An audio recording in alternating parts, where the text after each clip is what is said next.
Sir sit CBI కూడా చెప్పింది జగన్మోహన్ రెడ్డికి వివేకానంద రెడ్డి కేసుకి ఎటువంటి సంబంధం లేదని చెప్పేసి. కానీ పదే పదే ప్రతి మీటింగ్లో గొడ్డల పార్టీ అని చెప్పేసి టీడీపీ ప్రభుత్వంగా అంటా ఉంది. చంద్రబాబు నాయుడు గారు, లోకేష్ గారు వీళ్ళు అంటా ఉన్నారు. దీన్ని ఏ విధంగా ఖండిస్తారు? ఇప్పుడు గూగుల్లోకి వెళ్ళే కొడదాం. వైఎస్ వివేకానంద రెడ్డి గారిని చనిపోయింది ఎవరు ముఖ్యమంత్రిగా ఉన్నప్పుడు. అదే వైఎస్ వివేకానంద రెడ్డి గారిని అత్యంత కిరాతకంగా చంపినటువంటి దస్తగిరి అనే అతనికి లాయర్ ఎవరో అదే గూగుల్లోకి వెళ్ళి కడదాం. మరి అప్పుడు గొడ్డల పార్టీ ఎవరిదో ఆ లాయర్ సిద్ధార్థ లోద్రా అనే అతను మరి దస్తగిరి తరపున ఎలా వాదిస్తున్నాడో, ఆ డబ్బులు ఎవరిస్తున్నారో అవన్నీ కూడా గూగుల్లో రావు కదా. వీళ్ళన్నా చెప్తే అప్పుడు ఎవరిదో ప్రజలకు కూడా క్లారిఫై వస్తుంది ఎవరు ఎలా వాదిస్తున్నారు అనేది. రెండోది, వీళ్ళు పరిపాలన ఏమీ లేదు కాబట్టి ఇక్కడ పరిపాలన లేదు. ఇక్కడ పూర్తిగా ఏదైతే రెడ్ బుక్ అనేటటువంటి దాన్ని ఎవరి మీద పడితే వాళ్ళ మీదకి వదిలి తప్పుడు కేసులు పెడతా ఉన్నారు ఏదైతే ప్రశ్నిస్తే. అందుకని ఏంటి, వాళ్ళ అవతల వైఎస్ఆర్ కాంగ్రెస్ పార్టీ వాళ్ళు ఇంకా రెచ్చగొట్టాలంటే ఇలాంటి మాటలు మాట్లాడితే వైఎస్ఆర్ కాంగ్రెస్ పార్టీ వాళ్ళు ఏదైతే పరిశుభ్రజాలంతో ఉన్న కొంచెం మాట అన్నారనుకోండి తీసుకెళ్ళి మళ్ళీ లోపల వేయచ్చు. ఇది ఒక టార్గెట్గా వెళ్తున్నారు. ఒకటైతే నేను స్పష్టంగా చెబుతా ఉన్నా, ఈ హత్యా రాజకీయాలకు ఆద్యుడే చంద్రబాబు నాయుడు.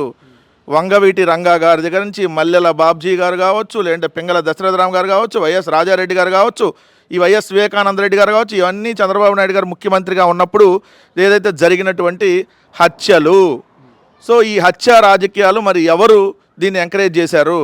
సో రాజారెడ్డి గారిని చంపినటువంటి వ్యక్తికి ఆశ్రయం చంద్రబాబు నాయుడు గారు 30 రోజుల పాటు ఇచ్చాడనేది వాస్తవం అవునా కాదా? సో వీటన్నిటికీ సమాధానం చెప్పాలి. వంగవీటి రంగా గారిని ఎలా బాంబులేసి కత్తులతో నరికి చంపారో మనం అందరం చూడలేదా? మరి అప్పుడు గొబాంకా పార్టీ అయింది కదా, అంటే గొడ్డలిలో గో, బాంబుల్లో బా, అదేవిధంగా చూస్తే ఇక్కడ కత్తుల్లో గొబాంకా పార్టీ అని మనం కూడా తెలుగుదేశం పార్టీని పిలవచ్చు కదా. సో ఇవన్నీ కలిపి ఉంటే ఎవరు అంటారు? ఉగ్రవాదులు అంటారు.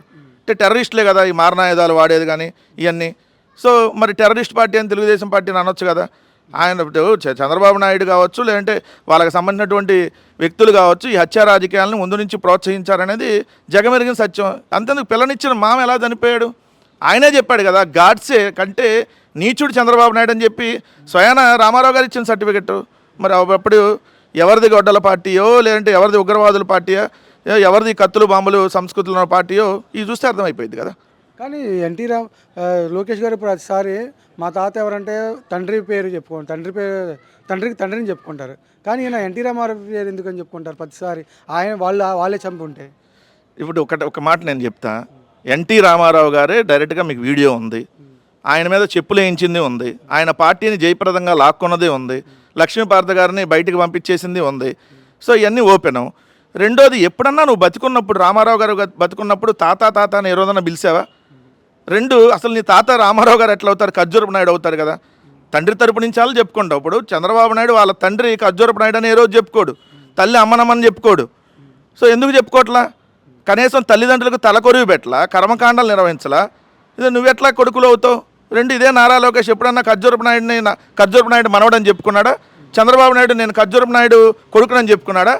అంటే ఏంది, మీ ఖర్జూరపు నాయుడు కొడుకని చెప్పుకోలేనటువంటి దిక్కుమాలిన స్థితిలో మీరు, మీ ఖర్జూరపు నాయుడు మీ తాతని చెప్పుకోలేని దిక్కుమాలిన స్థితిలో నువ్వు ఉన్నావనంటే ఎంతకంటే దిక్కుమాలినతనం ఇంకోటి ఏముంటుంది?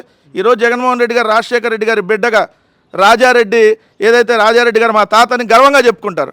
మరి మీరు చెప్పుకోండి ఖర్జూరపు నాయుడు మీ తాతని ఎందుకు చెప్పుకోవట్లా? రామారావు గారి కంటే ఆల్రెడీ పేరు ఉంది కాబట్టి దాన్ని వెనకాల వేసేసుకొని ఏదో అయిపోయింది అనుకుంటే కాదు కదా. సో వాళ్ళకి చెప్పుకోవడానికి ఏం లేదు.